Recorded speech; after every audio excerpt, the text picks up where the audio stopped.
All right, we're back. Episode 4. We're going to continue on our story.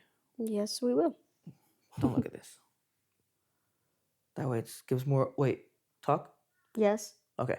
That way it gives more the illusion that we're just talking, so don't look at the recording thing. I wasn't trying to. Okay. So, in this episode, we're going to talk about the next step of our relationship, right? So, we left off. I mean, obviously, we left out a lot of our dating early on, because it was 2 years. Yeah, Yeah, because we were together for 2 years before we moved in together. Yes, no. Oh yes. because we got together at 17 and then we moved in at 19. Yeah. We just clarified that yesterday. So, yeah, just a quick recap. The beginning was, our dating time. There was we moved kind of fast. But just because our relationship was founded on just the basic principles of just being real honest and real with each other Mhm. and just genuinely caring for each other. We saw early on just the heart that, well, like, I'll speak from my end, right? Like, I saw, just the heart that you had, and how just I just I just saw innocence and, like, just the I don't know, like, just you just loved me in a different way where it just felt real. Um and you were very vulnerable with me, and I just had this instinct or this desire to just love you, protect you. Mhm. Like, I it wasn't so much, I even said this at our wedding, right? But it wasn't even so much like a specific thing made me feel like, oh, she's the one. It Mhm. was more like there is no other one but you. It was like I just couldn't see my life without you. Yeah. It was more like that. It was more just like we fit so well that to me it was like there's no way I don't see my life with you. You It sounds know? kind of funny, but like it was like a no-brainer. Yeah. But I don't know, like whenever that saying is used, it just sounds like harsh or mean, No. or I don't know. Sometimes I hear it like that, so that's why I'm like I didn't want to use it. No, but that is how it felt, right? So that's why I proposed within the year. But like we mentioned in the other episode, I knew that we were not ready. I mean, you had just turned 18. I was turning 18 that following month.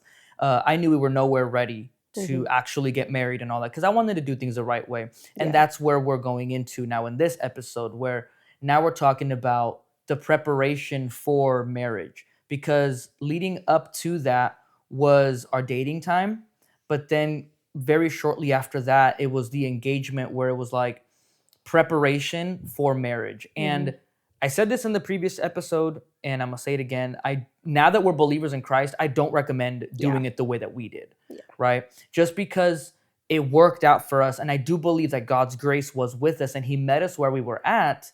That doesn't mean this is like the way to do it, especially for believers. Like, we Yeah. are not advocating for someone else to do it this way.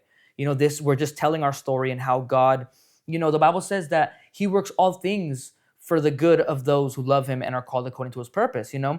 And I feel like even happens before we even recognize that He's with us. Mhm. So I just wanted to clarify that just because this is how we did it and God redeemed all of it and things have been amazing, Mhm. that doesn't mean you should then do what we did, because everyone's life is individual and God has an order for a reason, you know? Yeah. But yeah, so now we're going into the preparation for marriage part. I mean, I feel like the whole dating was in preparation for marriage, but I guess now we're talking about specifically, like, we've already met each other, we've already dated, we've, all that. But now we're going into, because my mindset was very much about preparation, Yeah, you because it was know? a different level that we were entering, because before we were just dating preparation for marriage. We got to know each other and all this stuff, but now we were moving in with each other. And that was like a whole different level of getting to know each other. Hmm. It was just like you were coming in with your own like personality, your own way of life, and then my own personality, my own way of life, doing things, your way of doing things, and now we were putting it together. Yeah. And so that was a whole different like ballpark that we had to learn, Pretty you much. know? Yeah, because, you know, I know early on you wanted to just get married, you wanted to have kids, like you wanted to do the whole thing like early. And I just knew it was with you. well, It was excitement more than anything, you know? yeah, I'm not saying that your desires were wrong. Mhm. I'm saying like I like it was on me to set the order to make sure we were doing things the right way. And like I said, You already know that that was like God right there, like making you like the head of the household, like the leader that you're meant to be and how you are now. That like already shows like right then how you made me wait so much.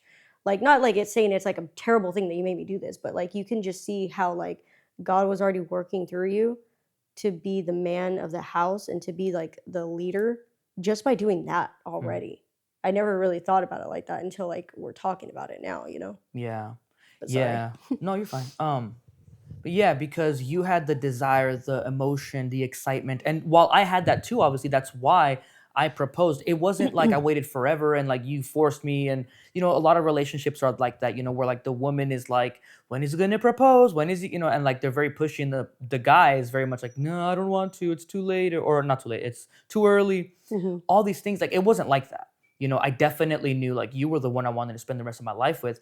But I also wanted to have a good foundation, you know, um, and this was the best that I could think of at the time, which I wanted to make sure that we would hash out any issues. Not everything, obviously. Like I was aware that there were going to be things that we were just going to not see coming eventually, right? Yeah. But I wanted to know that you and I could handle these things together. Like I feel like I needed to get to a certain point to see like to have confidence in our relationship, in our communication, in our commitment, all these things, right? I needed to make sure that we were going to be to a point where no matter what comes our way, we're going to be able to handle this.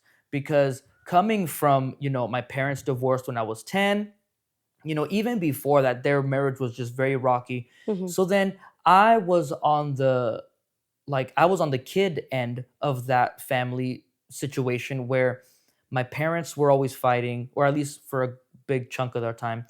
They were always fighting. They always had issues. And like I remember even like their fights, they weren't. And if for whatever reason my mom is listening, I love you. And I'm not mad at you guys. I'm just telling my story. I don't think she's gonna listen now. Anyway, their arguments, they weren't just like fighting about something or whatever. Like what I noticed, it was very much me versus you. Like you made me mad, so now I'm going to be mean to you because you were mean to me. And then Mhm. it was this back and forth of just like one upping each other, Mhm. and I remember one instance, and I really hope she's not listening. But anyway, there's this one instance where we had gone out to breakfast and it was really cool. And I don't even know what they were arguing about, but we're in the back seat and we're leaving the restaurant, obviously. Like we're going home now. And they're arguing and they're fighting and they're insulting each other and all of this.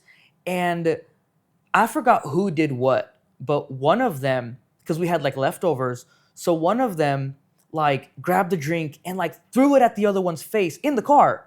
And then the other one got mad. And then they like opened up the box and threw the pancakes with all the syrup on the other one. And they were like all mad. And by then we had like already like pulled up to like the house. So they just got out yelling and everything. And at the time, I was just upset. I was like, man, I wanted those pancakes. Man, my You know, pancakes. yeah, but that's just an example of like it wasn't even about there's a disagreement, so let's figure it out. That was I Let's hate you and you hate me, and I'm gonna make you like let's it's just fight to fight yeah, kind and of it's like thing. just one upping each other. It's like, oh, you did this, oh, I'm gonna do this now. Oh, you did that, and that was their fighting, and that was a big thing that I'm jumping ahead, but that was a big thing that I didn't want in Mhm. our relationship, right? And then obviously their relationship ended, they got divorced, bad things happened, and then I was on the receiving end, or not receiving end, but I was like on the kid side, I You're guess. the one who kind of suffered from it.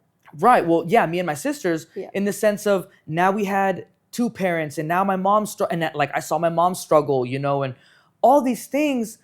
And that is what I did not want for our family now, me and you. Yeah. So going into preparing for marriage, I wanted to make sure, look, our fights or arguments will never be us insulting each other, Mm-hmm. or us cussing at each other, Mm-hmm. us belittling each other. Never. Like, that was a line that I drew early on, that like, this is not going to be the case. So any arguments that we had, they were always about like, okay, something is wrong here. You're Mm-hmm. upset about something that I did, or I'm upset about something that you did. Let's get to the root of it. Why did we do it? Why did we get upset about it? Why, Yeah. understanding the base of the argument, right? I'll give one example. And I hope you don't get like, No, I like it's fine. Like this, okay. we're supposed to be on here being real, and if we rehash things, like I understand we're doing it for I'm this not going to reason. throw pancakes at you. It's okay. I won't throw a drink at you either. Um, Oh my gosh, I am so sorry, Laura, if you are listening. I love you.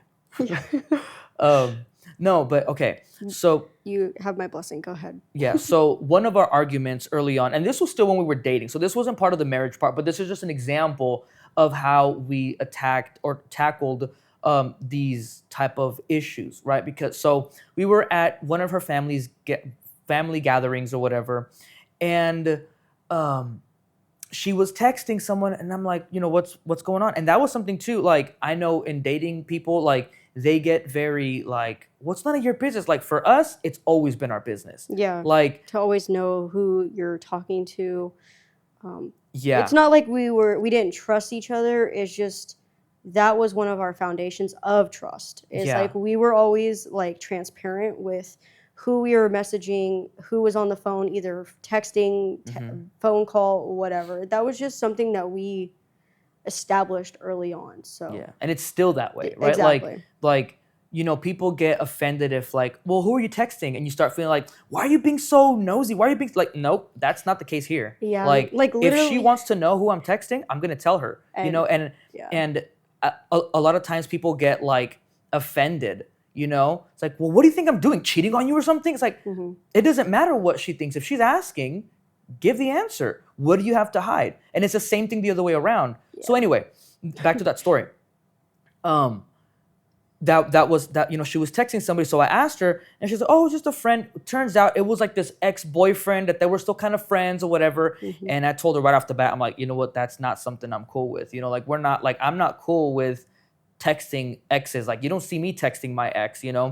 Even and that's one thing too, we never held a standard for for the other person that we ourselves didn't abide by as well. Yeah. So like, the fact that I was telling her this, that I don't want you texting ex-boyfriends, I had already cut off ties to ex-girlfriends, and I explained that to her. Like, I even remember that there was this the ex-girlfriend that I talked about in the previous episode.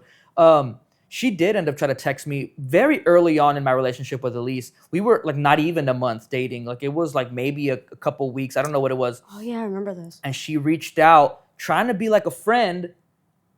Oh, the mic clipped or whatever. Anyway, she reached out trying to be like a friend or whatever, and I couldn't. I'm like, I'm sorry. I'm not gonna do this. Like, I can't do that. Like, I think it's best for us to just not talk. And this was way before Alyese and I ever talked about stuff like that. I just already had it in me. Like, I'm in this relationship and I got no reason to talk to that girl, especially with the history that we've had, So it's like, no, like, I'm not going to do that. And she got mad, but I don't care. Like, we were in a relationship. She's the one that broke up with me. You know what I mean? So like, there's things that like, you have to make a decision on what's more important to you, And at the moment, obviously, like, the one who broke my heart was not going to take a higher position than the one who's actually mending and healing and loving my heart, So anyway, that was that, and I had told Alyese that, right, when I brought this up later on, and we had talked about it a couple times because she's like, okay, sorry, and then like it would happen again, and I'm like, is this just gonna be a thing? Because if that's gonna be a thing, then maybe we shouldn't be dating, So early on, we cut it, and that's just one example of like, it wasn't just like arguing about don't text boyfriends and girlfriends from the past. It was like, we need to honor and respect each other and our relationship moving forward, And that's just one example of that, But even other things too, like the way that we would handle things.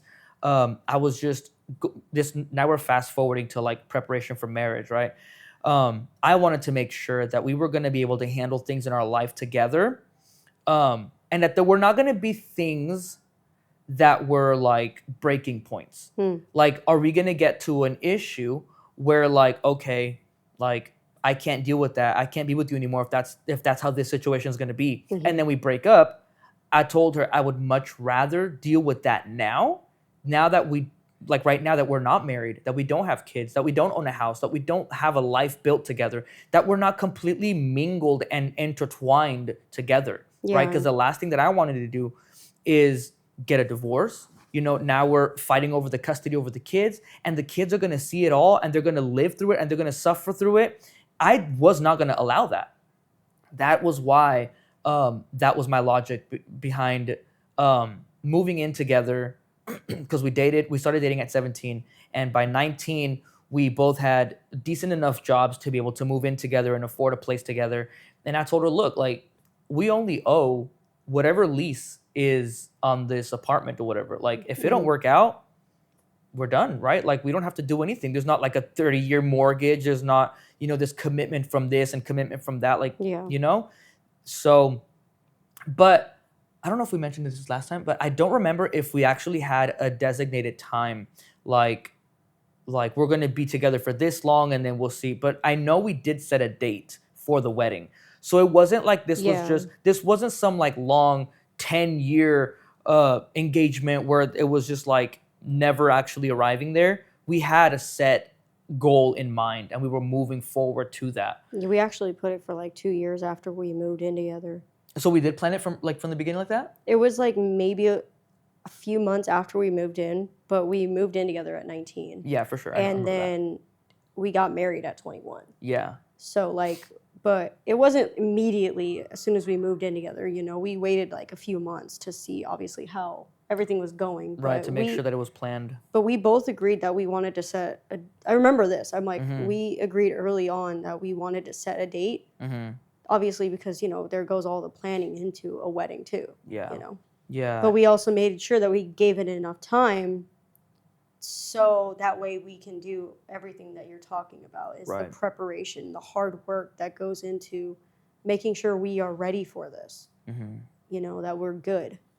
Yeah, and like, to be honest, I do think this type of stuff, and also because I mean, I don't know, I'm not a young person looking to get married again anymore, but as far as for like young believers looking to get married, I do think the process is different, obviously, and I feel like you could get there faster, because like for me, a lot of it came from fear and damage from my childhood and seeing other people like growing up. Like, it was rare to see any friends that had both parents married still, and even if they did, it was like a toxic relationship. Yeah, So you always like heard of them talking about their parents always fighting or they never got along or this and that. It was just never healthy. right, so those type of things is what it was, like fear led the reason why I went the way that we did. But I do believe that for young believers in Christ who are looking to get married, you could expedite that process. Um, Also because God is with you, because you're allowing him to lead you, right? Like when I was young, God was leading me without me knowing. Now he's leading me because I'm allowing him. Like, I'm yielding to him, right? So if a young believer is already doing that, God is going to speak to them and show them a lot early on. And these are things that we kind of learned a little bit harder. But if you're a believer in Christ and you are yielding to him already, these are going to be things that you're going to learn faster. Yeah. Because you're not resisting out of your own flesh. Like, we resisted through a lot of things in our own flesh. There were things that were not okay, things that we didn't do right. And we end up having to learn that the hard way. Regardless, like I said, God redeems it all. Why does this keep doing that? What does it keep doing? I don't know. I hope it's not messing up the sound, because it was like, it keeps peaking, but we're not changing the way that we're talking. Anyway, I'll leave it right here. I wonder if it's because it's a different thing. No, because look, it's the same. Anyway, but yeah, so anyway, going back to where we were, those 2 years living together were definitely good and bad. There was extremes on both ends, Yeah. because this was a time where we were super happy because we were living together. We were finally like outside of our parents' homes, so we were like together all the time, and it was a good thing for us. We loved it. We loved the fact that we didn't have to say goodbye anymore. We loved the fact that like our life began together, you know, and um we were even able to do things like we would go on trips and all these things, and we would even go to the gym together, all these things that was just like a big season of like bonding and like growing together, Hmm. while also ironing out the difficulties of our relationship. There was a lot of arguments, there was a lot of patience that had to be learned, because at the time it wasn't there. Getting angry about this and angry about that, but also learning to have a soft enough heart to recognize that, hey, maybe I'm not responding the way that I should. Maybe I should calm down, and Yeah. not just me, but also her. You Yeah. know? Like, well, it's not just my emotions in this argument or this disagreement, whatever it may be. It's not just me, even though, you think of just me, myself, and I whenever, like, oh, my feelings got hurt. Oh, this I don't like. Oh, this, that. It's me, me, me. But then you got to think about, like, that's what we figured out. It's like, it wasn't just me anymore. It was like, well, wait a second. How are you feeling about this situation? What did this situation make you feel like? You know? And that's what we were learning a lot of. Yeah, it was definitely a challenge because In no we way am I saying that we were like selfish or anything. I mean, but we are, because that's our human nature, Yeah. not just us, everybody. And we have to like marriage will really teach you or push you to be humble and to realize your own flaws. Like we have been selfish, and it's something that the Lord always is continually removing from us, because our flesh is a real thing. And what does the Bible say? Pride comes before the fall, right? So a lot of our issues, a lot of our falls is because of our own pride.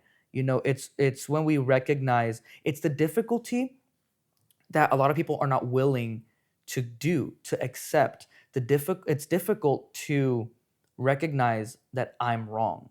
Yeah. It's difficult to recognize that, you know, I want this. And if you don't want it, well, then too bad, because I'm a grown person and I can do whatever I want because it's my money. And because, you know what I mean? Hmm. All of that is pride, but that's definitely prevalent in a lot of relationships. Yeah.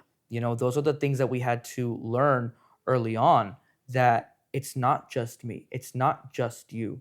It's very much me and you are one, right? So if you don't like something, then I have to figure out, is this worth me sacrificing or is it not? And same thing with you. Like, is that issue, right? For example, one of our examples, or one of our issues early on was, um, like you said, being selfish, and me specifically being selfish with my time. Um, before having gotten into a relationship with Alyese, I was living my life just playing my guitar, as I talked about before, right? Guitar has always been a major, major part of my life. And moving in with her, I had to begin to realize that my time is not just my time anymore. And there were times where she'd be patient and she would let it go. But eventually, she started vocalizing, or at least showing her dissatisfaction with me being on the guitar the whole night, not having talked to her. Now it's time for bed, and now it's like, and then again, and then again, and then again. And we would argue about it. Then I started to pull back a little bit. Okay, maybe I won't do it, all night. But then still, and this was an argument that we'd go back and forth. Hmm. And I had to realize, like, okay, what's more important to me? Do I want this marriage with her? Or, because if I don't change what I'm doing, it's going to eventually make her so upset that, am I just going to make her a bitter wife, or is she going to leave me? Is that what I want? We begin to measure the results and the consequences of our actions. And based off of what we want to be the outcome, we have to make that decision. And in that case, there was a season where I didn't like, it was an extreme. Like, I was very upset. So I just like abandoned my guitar for a bit. But it was still my decision nonetheless. And though I was kind of upset about it, I recognized that my marriage was more important to me than music. I had to make that decision. Hmm. And the beautiful thing too is like this wasn't like a one and done deal, right? Like this was revisited, and we talked about things, and I have learned to have balance in my life, while also she has learned to have grace for me in that area as well. Yeah. So this is something that's a continuous thing. It's not always going to be my way or just your way, or it's a constant ebb and flow of yielding to each other's um, desires, emotions, and but not being manipulated, and also not being manipulative, right? She wasn't manipulating me to do whatever she wants because of her emotions, but I also and I wasn't allowing that, right? It's always a back and forth of I want you to be happy, and then she wants me to be happy, and it's this back and forth. And she began to realize, like, wow, he's very different now that he's not playing his music. And she began to like even encourage me. She goes, like, hey, why don't you get back into that? And it's just that's just one example, right, of something that I had to make a decision on. Hmm. And even before that, we didn't really talk about what happened with the band, because when you and I started dating, Oh yeah. I was definitely in the band. We had these goals of like we're going to make it big, we're going to push for this, and then all of a sudden now I'm not talking about that. So what happened was early on I began to recognize like I'm going to have to make a decision, because our goal with the band was definitely let's push for this, let's do more shows, let's even try to get on tours, let's try to like it was definitely like a go go go type of thing. We were taking it very seriously. So I early on I recognized like, look, I listen to a lot of bands, I watch a lot of things and stuff, and always it's this case of the band goes off, and if any of them are married, they're gone from their family for months at a time. And I'm like, I don't want that for my life. I knew from the very beginning that I wanted to be married, I wanted to have children, and I wanted to be with them. Like, I wanted to enjoy them as my family. Otherwise, why would I want them? Hmm. And that's when I made that decision. It just so happened to also coincide that things were just getting a little bit weird with the band too. So I was like, you know what? I think we're just done. Like, I'm not gonna continue with them. And I left the band for the sake of a better future that I believed was a better future, which obviously I do still believe that. Hmm. But at the time I didn't know that. So I was taking a gamble on the sense of like, I'm I want a family more than I want success in a band. And we are already talking about that, where I believe that she can give me that, and that's where I'm going. Right? That was my mindset and my logic as to why I left that band. So even from then gives you the example of how everything in our life begins to like we just both decided to sacrifice everything else for the sake of our marriage. And because we love each other, we didn't allow each other to leave everything, Yeah. right? So that's the really cool part, because like I was willing to give everything up for Alyese, but because she loved me, she didn't want me to suffer and have nothing, Yeah. which is why she was encouraging me to get back in the music thing and everything else that I went through in life. Like, we'll probably talk about this later, but there's a whole other side of our life within these 4 years, right? The first 2 years of dating, and then the next 2 years of marriage, I mean, of living together, and then getting into marriage. Behind the relationship was this whole spiritual journey Hmm. that she was so supportive, not supportive in the sense of like pushing me to do everything, but just allowing me and not criticizing and not judging and just giving me that open space and that freedom. Hmm.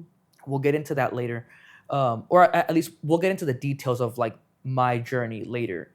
But I'm bringing that up now because going back to what we said, because like I was willing to sacrifice everything for you, but Yeah. because you loved me, you didn't let me sacrifice it all. Yeah. Right? There were things that had to die, right? Like the band, stuff like that. But music in itself didn't have to die, right? There was a season where I had to find the balance because it was affecting us. But even after that, you're like, well, I don't want you to stop completely. Like, get back into it, but let's just have this balance where, I'm a priority in your life, you Yeah. know? Because I knew that was like part of you. I knew that there was no way that you could just like stop it completely because it was you. It was something that it was like who defined you. It kind of sounds weird saying it like that, but like it was just who you were. And I knew that there was no way I could try to take that from you or try to change you.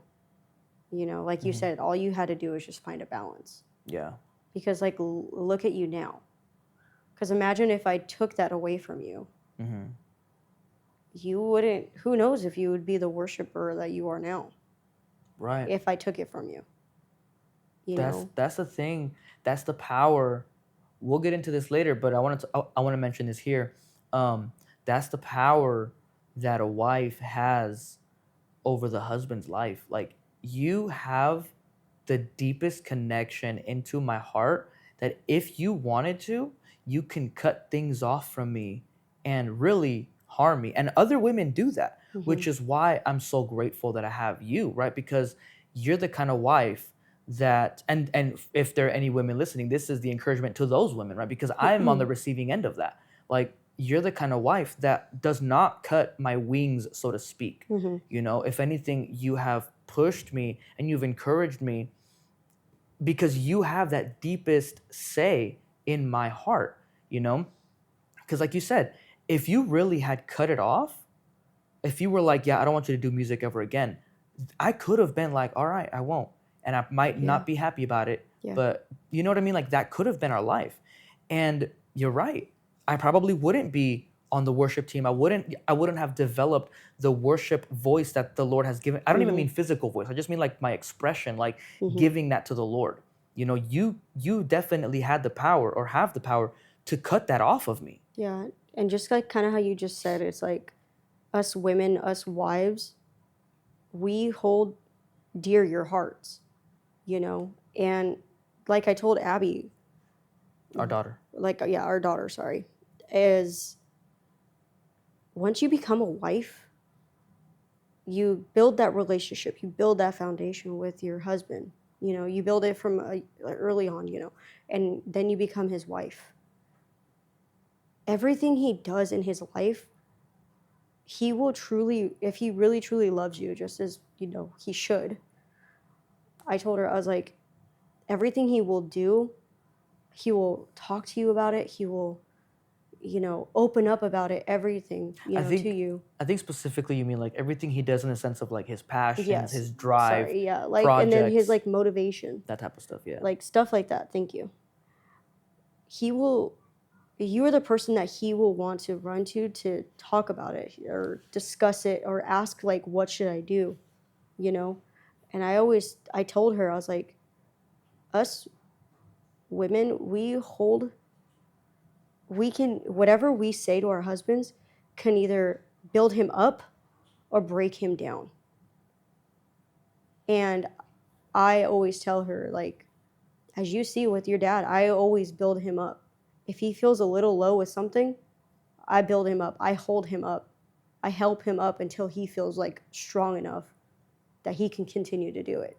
Not saying that, you know, you are always low or something, but it's just that is the purpose of a marriage, of the wife. That's how much of influence Hmm. that we have on our husbands.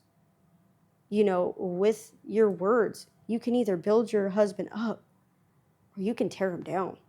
I remember I heard this. I think it was a preaching or I don't know what it was, but someone was talking about how the like the two people in the Bible that God calls the helper of the man is the wife and the Holy Spirit, right? So I feel like a lot of times people have taken that like, oh, the wife is the helper as like she's somehow less than, like she's a sidekick, like she's not as important.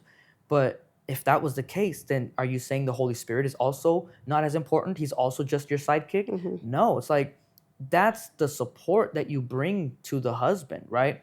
And I've mentioned this before too, that like no one else's encouragement or words bring me up as much as yours, you Hmm. know. So as we talked about before, just like you had or have the ability to cut me down, going back to the music thing, right? You could have cut that off of my life and done some real damage, but instead you've taken that power and did the opposite, and you've grown and encouraged and pushed that side of me, you know? Mhm. So it's like those are the things that the Lord really, he supernaturally did this with us, but we're saying this now to encourage those people out there, whoever, whether you're in a marriage or you're thinking about marriage, those are the type of things that are very real, you know, that, and not only that, but like the man needs to take these things into account. Like, don't dismiss what your wife says, right? Like, I feel like a lot of times when a marriage is toxic and there's all this fighting and there's all this selfishness,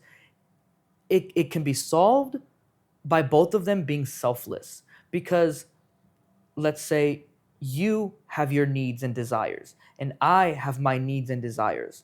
If I'm focused on making sure that my needs and desires are met, I'm going to keep asking of you and demanding of you, and you're going to be doing the same. And I'm Mhm. going to be getting mad because you're not meeting my needs and my desires, and you're not doing the things that I want you to do, and you're going to be the same way. Mhm. But if I focus on fulfilling your needs and your desires, and you're focused on taking care of my needs and my desires, Mhm. we're loving each other and both of our needs are taken care of. I don't have to worry about what do I need because you're already taking care of that. Mhm. And you don't have to worry about what you need because I'm already taking care of that. So Yeah. if we willingly serve and love and care for each other, then we're already taken care of. Yeah. You know?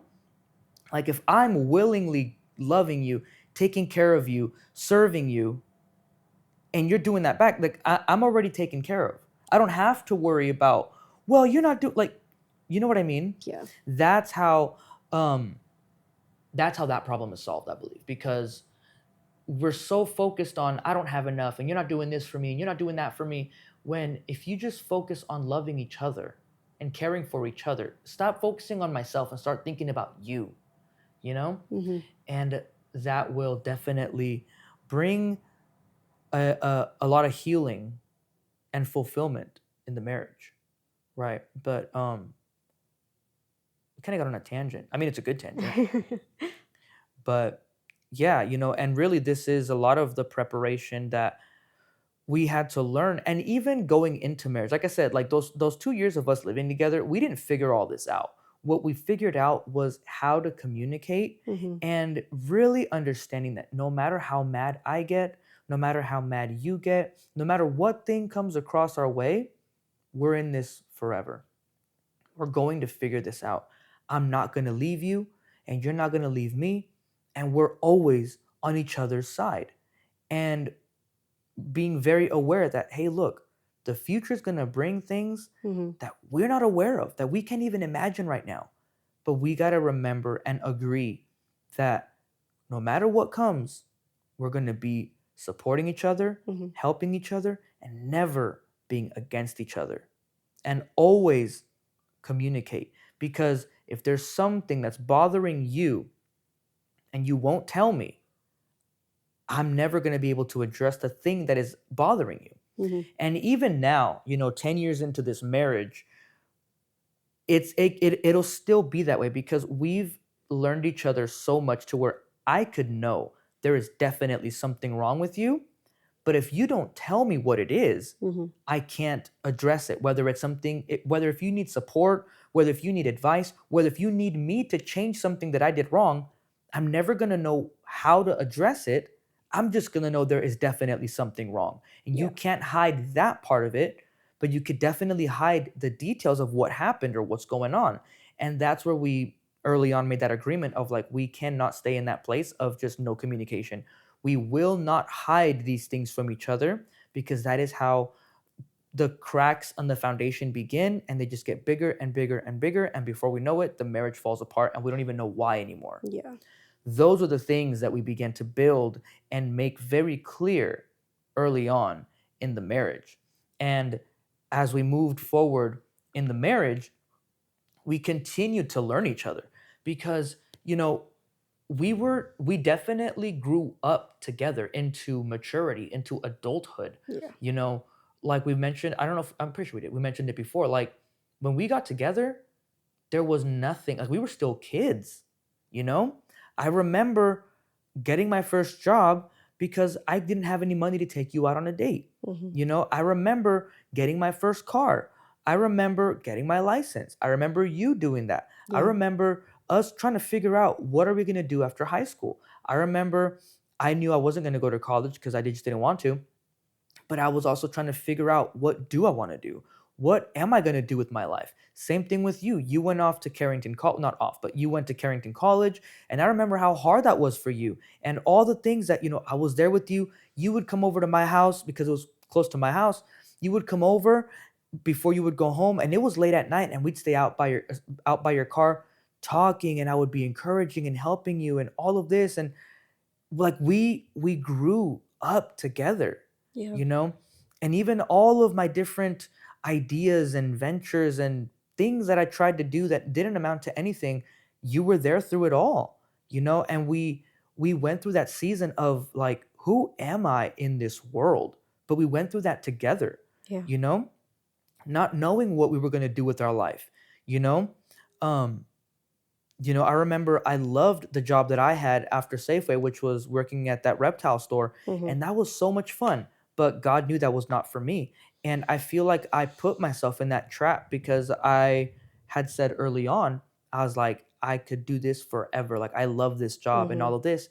And before I knew it, it got not so good. And I had to leave that job, just relationships with management and stuff was just not good. And I do believe now that God pulled me out of there because I didn't want to leave. And Yeah. that was not what God had for me. I don't know why I felt like I was going to say it wrong. But anyway, and that's when, you know, I began working for your dad doing plumbing. That actually happened like 2 months before our wedding. Yeah. So Yeah. that was a big shift. But even still, like, right, I was learning, like, I had never done major work like that. I learned how to work with my hands. I learned how to use tools. I learned how to, so many things. I got stronger, not just because of going to the gym, but also I had to, use big equipment. I was in a lot of construction type of places. I had to find my voice as a grown man, Hmm. because even through all of that, I had a really bad stutter from just the fear that I grew up in as a kid. And I learned to like value myself as a grown man, recognizing like I'm not a little kid anymore. Hmm.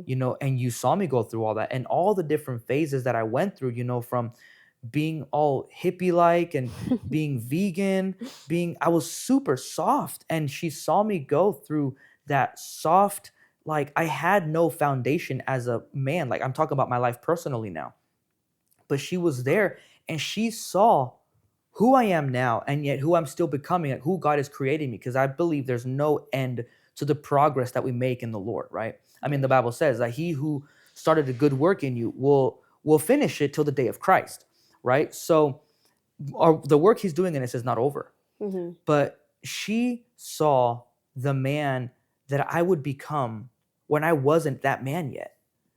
I was I want to say I was falling apart, but there was not even anything to fall apart from. I was just pieces all over the place. I had no sense of direction. I had no ambition. I mean, for a good chunk of the early parts of our marriage, all I would want to do was just smoke weed, maybe play video games, and then, now that we're talking about all of my flaws and faults, um, I would smoke weed. I would play video games. I would be into like witchcraft type stuff. I was into pornography. And even back then, we were not following the Lord. So I was a little bit more open with her about that. And she was like, whatever, that's fine. So all of these things that was just detrimental to who I was. Not even mentioning, like I said, the vegan thing. So like, not only was I deteriorating in my soul, my spirit, even physically, you know? Like, there was so much that, like, if people see me today, I get these comments, and I'm so grateful, but I give God all the glory, right? But I get comments, especially from younger men, that are like, man, keep doing what you're doing, man. You're a great man of God, leading it with example for all of us younger men, because they see me, right? I'm up there on stage. I'm a worship leader. They see how I serve the Lord. They see how I love God. They see how I love my wife, how I love my children, how I'm a man of God. But that's not who I always was. Hmm. And I needed someone like my wife. I needed her. I truly believe that if it had not been for her, I never would have gotten to be the man that I am today, because she was the one that was supporting me, loving me, pushing me, encouraging me all of these things, that power that she had, the power that God gave her to speak into my life is just, I'm beyond grateful. Like I'm beyond blessed to have her in my life. And that is what God did in our, like, with our marriage. That's what he did. And I'm just talking about me personally, let alone what God did in her life, and then even blessing us with our children. Like, there's so much that he's done in this marriage. But I truly believe that God used Alyese to build me up in this way, because all of the mistakes that I had to make, she could have talked down on me. She could have criticized me. She could have told me how dumb it was, how ridiculous, how, lost faith in me. He's like, I don't think you can do this. She could have done all of that, but she didn't. And she let me go through these things and find who I am. And she let me make mistakes, because I do believe that a man has to make mistakes to find who he is. Like, you have to learn from your mistakes, right? Mhm. Although the Bible does talk about, like, it's also wise to learn from others' mistakes, but a man doesn't learn from someone talking down on him and telling him how stupid he is. Especially his wife, especially the one that he's trying to impress, the one that he, like, to me, I want my wife and my kids to think the world of me, not because it's a pride thing, but because I'm supposed to be their protector, Mhm. their provider, their everything, right? And like we play, like, why do you think God is called our Father? We share some of that with the Lord. Like, he puts that in us, right? Not to be God, but for us to see, to, like God has given us some of that responsibility, Mhm. you know? So my wife building me up when I was down, all these things was such an important part of my growth as a man and as a man of God, you know? And that was a huge part of our relationship that I don't think she realized while she was doing it, because a lot of times too, she would feel like I'm messing up this and I'm always the one doing the wrong things and I'm always the one, and but she wasn't aware. I wasn't even fully aware of the things that she was doing, that God was using her, right? The things that, the submission, the love, the compassion, the encouragement, the building me up, the all these things that played such a major role in my life, and I'm only who I am because I'm talking about physics, because obviously everything is because of God. But I mean, like, the credit that I give to people around me, it goes to her, because she was the one that was putting up with me. Nobody else did. Nobody else put up with me in that way. Like, my mom did when I was a teenager, when I was a kid, and all that, right? But my wife is the one that put up with everything. She's the one that put up with my porn addiction.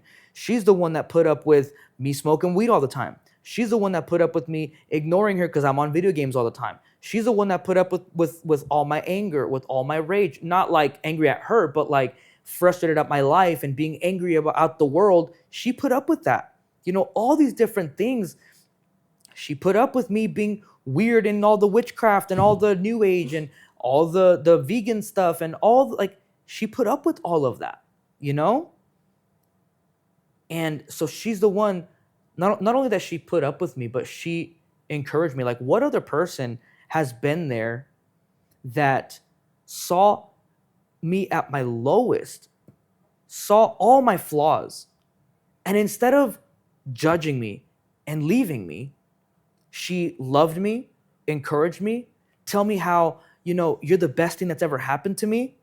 All these things, right? No one, and I've told her this recently, that's like, the Bible says that men should love their wives as Christ loved the church.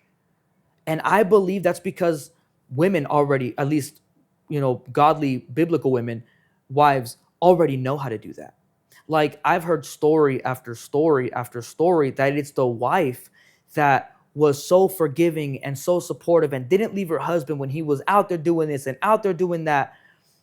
And because of the wife's persistence in prayer and encouragement, in love, in building him up and all these things, then the husband comes to the Lord, and all, like the wife is the one that's showing that sacrificial Christ-like love. So now God is like, the way she's loving you, now you got to love her back that way, because that's what I want for both of you, right? And Mhm. it's so crazy because that's what I've seen in our marriage. We're blessed that she didn't have to go through those things, right? Where I wasn't off physically cheating on her. I wasn't off, with some crazy drug addiction strung out on the streets. Like, we're blessed to not have that testimony, right? Mm-hmm. But she definitely had things that I was not doing that was right, that was not right.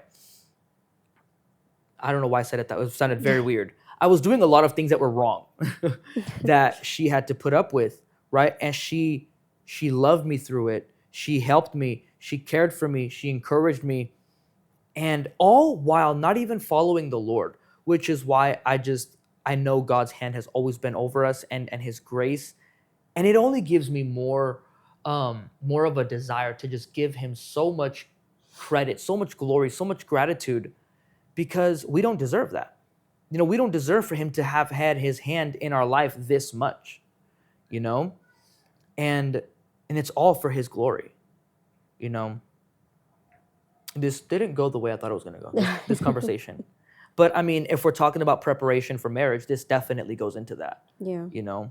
Because this is definitely the type of marriage, the type of wife and the type of husband that God wants, that God created us to be, because you were the wife that God called you to be, and because I kept seeking God through all of my, like, again, I'm not going to get into all the details of my spiritual journey, but what I can say is everything that I was doing, I was looking for real power, and I was looking for the truth. Right? I got into Satanism, I got into witchcraft, I got into the New Age things, Hinduism, Buddhism, Taoism, all these different things. I jumped from one to the next, to the next, to the next, reading all their books, because my goal was to find the real power and find the truth. And if that really is your desire, you're gonna find Jesus. You're gonna end up finding Jesus, because he's the only one that's the true power, and he's the only one that is the truth, right? So with the combination of me seeking after the Lord without even realizing I was seeking after him, combined with the type of woman that I married, that's why I am who I am. And now it is my duty to be the man that God called me to be the provider, to be the protector, to be there emotionally, to love them, to teach them, to build them up in the Lord. And it's just like she is encouraging to me, that's also the other way around. Like, I would do that, but it was different. But ever since coming to the Lord, it's been so much more because now I have the godly wisdom of God, or obviously, right? Now I have the Holy Spirit telling me and showing me and teaching me how to build her up, and not to be so harsh, right? Because when there was things that, for example, we go back to the things that she dealt with, right? A lot of depression stuff. I would get angry. I would be frustrated, like, babe, you don't need that. I like because I had so much faith in her. Like, I thought the world of her. And when she would be like, babe, I can't do this, like, yes, you can. And I would get so mad. Now it's more of a compassion thing. I'm still telling her, yes, you can, but it's more of a compassion place, right? Like, now I'm speaking from a place like God is softening me and showing me how to talk to my wife and to my kids through, like, the way he talks to us, Mm-hmm. right? So anyway, there's so much to marriage. We'll dive deeper with things, but anyway, I don't know if there's anything else you wanted to say about the preparation into marriage, and like walking into our marriage, because I talked about why we moved in together, how there was a lot of arguing, but for the sake of hashing things out and wanting to make sure that our foundation is strong. Mm-hmm. And then professionally, right, I moved jobs to an actual trade that I'm still doing this today, right? And we walked into this wedding preparing for this type of life, knowing that it was going to only get harder, but strengthening each other through it, right? But I guess, what was your perspective for those 2 years that we lived together getting ready for this wedding? It was hard. It was very hard, but it was a good thing though, because it was everything that we had to hash out. Mm-hmm. It was the way we had to just learn each other, and we had to be compassionate for each other. And like I said before, it wasn't just my feelings, me, I, all that. It was us. It's us now. If we really wanted to get married, if we really wanted this to be like a strong marriage, we had to work it all out for us. And there was so many times when we fought, I didn't want to fight. You know that. And I hated fighting. I just wanted to end it and be like, yeah, okay, fine. Yeah, we're done. Like, yeah, you're right. I'm wrong. Okay, we're done. We're done. Because I just hated confrontation. I guess it, has a lot to do with like being around it all growing up. So like, um, yeah, so that was the hardest part for me, is having to learn to fight and to not just try to walk away from it, because walking away from it wasn't going to do anything. It wasn't going to make it go away. It wasn't going to fix it. It was just going to put a band-aid on it, like pausing it, and then that would have caused more issues later on down the road. And so I'm just very thankful that you helped me get past that in my life, that like whenever we have an argument, disagreement, whatever you may want to call it, is that don't just give in, don't just give up, just let's get through this together, because then ultimately that's what made us so much stronger together by the time we got married, because we had all those tough fights. We had all those late nights having those arguments, those tough talks, like everything. And it's just like that. I am very happy that we actually did truly go the way that we did and have all those times, because it's like that's what made us have a good, strong, like, um, I guess, foundation for the marriage once we actually walked up to that altar, you know, is because we already did all the hard things. We didn't just go straight into the marriage and then we had to go through all the hard things. Plus, on top of it, possibly being brand new parents if we got married right away after we got engaged. Like, you made us wait that time so we could go through all that stuff. So by the time that we did get married, we were good.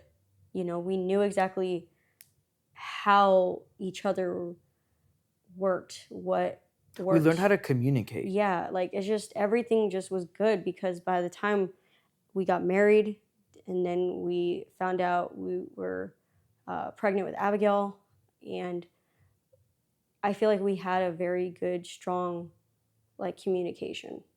That way everything worked out. Obviously, whenever we became parents, that was difficult too, but it's a different story. But I feel like just because we put in all that work and we never gave up on the fighting to figure out how to communicate with each other, that was the biggest thing. I think what I noticed about you that you had to learn was you had to learn that your thoughts and feelings and concerns Hmm. were important enough to me for us to address it. Yeah. Like, I feel like early on, if you would be upset about something, or I did something that hurt your feelings, you would get upset, you would, whatever it was, but you would hide it because you didn't want to cause a fight.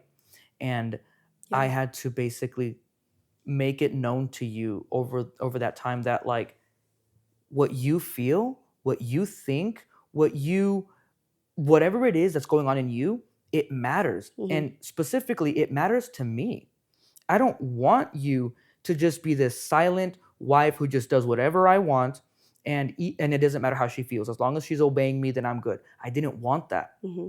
So I made it very clear that if you're not okay with something, I want to know about it and I want to see if I can help you. Right? If I did something wrong that made you not happy, that made you sad, that hurt your feelings, whatever it was, I wanted to know about that. I feel like you had to learn to be like, okay, these things matter to him. Like, how I feel matters to him. Yeah. And like you said earlier, that like we were good going into the marriage. I want to make it clear, like, it wasn't like we never fought again, Yeah. right? There definitely have been difficult times throughout our marriage, but I think what we finally understood internally was, even if we're going to argue, we're not against each other and we're not going to, like, break up. Hmm. I think we had enough fights at that time, pretty intense fights, that we recognized, okay, these fights are not going to break us up, Hmm. right? And we're not fighting each other. We're fighting for our marriage. We're fighting together Yeah. for our marriage, Yeah. right? That's when we began to recognize, okay, we're good. Like whatever comes our way, we're going to be okay because we know how to communicate. Not Mm-hmm. that we were perfect, but we had a good enough handle on how to communicate and understand each other Yeah. that we could get through it. And even if it's difficult, we're going to be okay. Yeah. There was just that confidence of like not being afraid that we were going to be broken up by an argument or by a fight, you know? Yeah.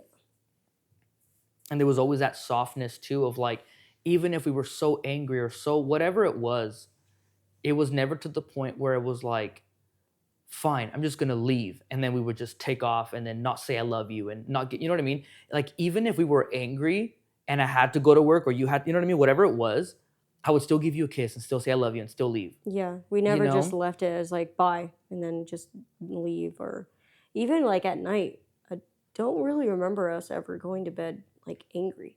Like I remember we always stayed up and resolved it, right? Early on, yeah, because we could afford that. But eventually I know I learned that there are times that it is okay to like if there's an issue and you're fighting all night, Mm-hmm. sometimes it's better to go to sleep and basically call a truce. Be like, look, let's just finish this tomorrow or whatever, right? Good night, Yeah. love you.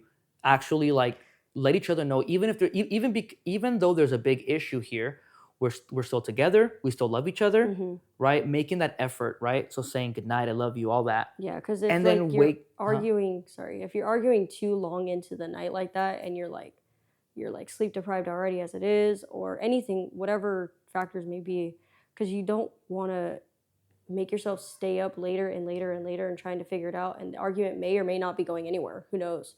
But you don't want to get to the point where you're just saying things because you're just so tired. Mm-hmm. Because That's what I was gonna say. you That know, when you wake up, you're more refreshed, and you may still be upset or whatever. mm-hmm. But when you just keep arguing through the night for the sake of not going to bed angry, what you're inevitably doing is going into a territory of your mind that puts you at a disadvantage Yeah. because now you're exhausted, and when you're exhausted you're more irritable. Mm-hmm. Everything is just seems like it's such a big deal, and this is the case with everyone, like even like our kids. This is why we're so, well, not so much anymore, but earlier on we were more strict on the bedtime and even waking up schedule because we knew that if it was past their bedtime and they were exhausted, Mm-hmm. it was going to be a whole deal. They get more whiny for dumb little things. Yeah. That's just the way that we are, and the devil plays on that. Mm-hmm. He waits until you're exhausted. He'll push you and push you and push you until you're exhausted, and then now when your defenses are down and you're exhausted, that's when he comes in and makes you do stupid, or he doesn't make you do anything, right? But he tempts you with these things and you just roll with it, Mm-hmm. right? And that's what we've learned over the years. Early on, when we had no kids, when work was, whatever, we were like, we could afford to stay up super late and just argue or stay up until we figured it out. We could do that, right? Because we weren't sleep deprived, because we weren't exhausted, right? All those things. But as the years went on, Mm-hmm. I began to realize, you know what? This conversation is going nowhere. We're just mad. And anything that I'm saying is now bringing up a new thing for you to be upset about. And same thing, vice versa. Yeah. When you come to that real, like, and you got to always be aware, like be conscious of what is going on right now. And that's when I began to realize, you know what? Let's just go to sleep and we're going to keep talking tomorrow. And sure enough, we'd wake up, and most often than not, it'd be like, you know what, I'm sorry. Like, I don't know why I was, like, or even if that's not the case, Yeah. it'd be more like, logical of a conversation, and we Mm-hmm. would get to the root or get to the solution faster. So eventually we did learn that as well. But early on, it was easy for us to just argue all night. Yeah. But anyway, this episode is long enough, and the next episode we'll talk about some cool stuff too. And yeah, so thank you for listening. Leave us whatever comments if you can on whatever platform you're on, and we'll check you guys out on the next one. Bye. Sounds good.